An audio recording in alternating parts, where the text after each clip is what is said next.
1950s have been a decade of breakthroughs and developments in medicine and psychiatry. Scientists have developed a new technology to cure mentally ill adults.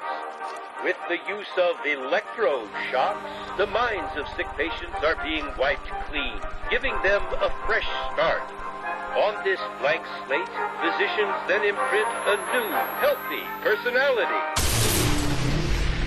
Remaking people, shocking them into obedience. This is a story about that powerful idea. In the 1950s, it caught the attention of the CIA. The agency funded a series of experiments. Out of them was produced a secret handbook on how to break down prisoners. The key was using shock to reduce adults to a childlike state.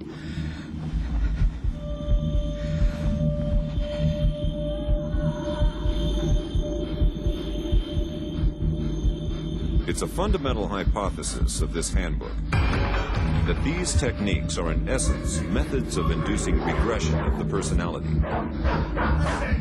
There is an interval, which may be extremely brief, of suspended animation, a kind of psychological shock or paralysis.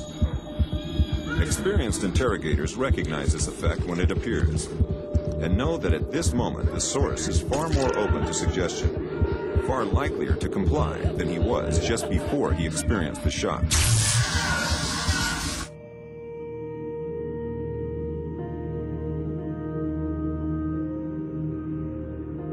But these techniques don't only work on individuals. They can work on whole societies. A collective trauma, a war, a coup, a natural disaster, a terrorist attack puts us all into a state of shock. And in the aftermath, like the prisoner in the interrogation chamber, we too become childlike, more inclined to follow leaders who claim to protect us.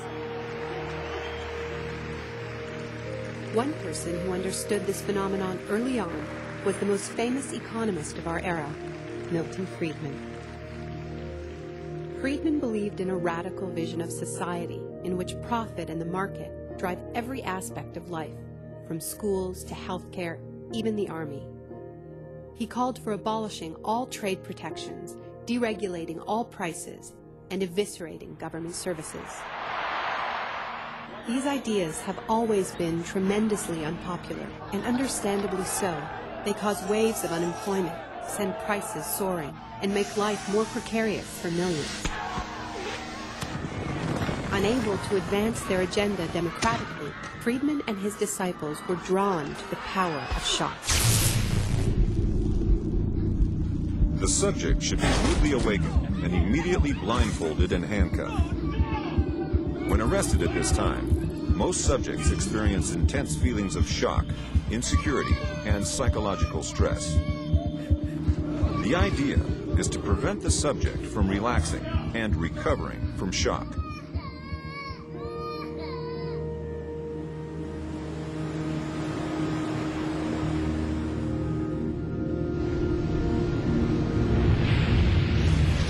Friedman understood that just as prisoners are softened up for interrogation by the shock of their capture, massive disasters could serve to soften us up for his radical free market crusade.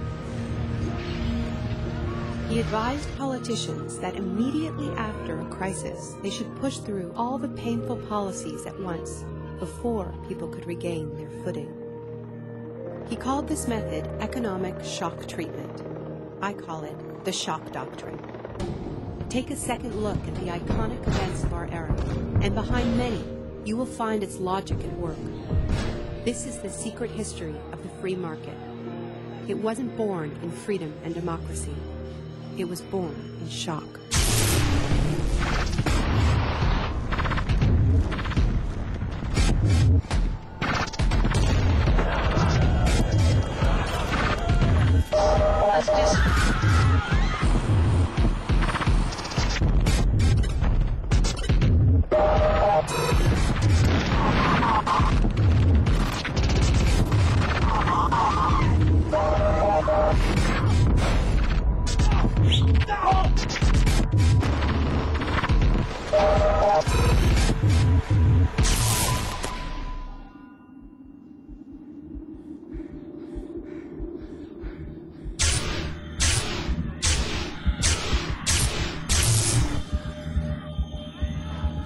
Isolation, both physical and psychological, must be maintained from the moment of apprehension.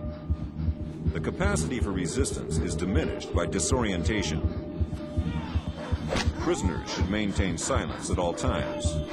They should never be allowed to speak to each other. There's one other thing I've learned from my study of states of shock. Shock wears off. It is by definition a temporary state. And the best way to stay oriented, to resist shock, is to know what is happening to you and why.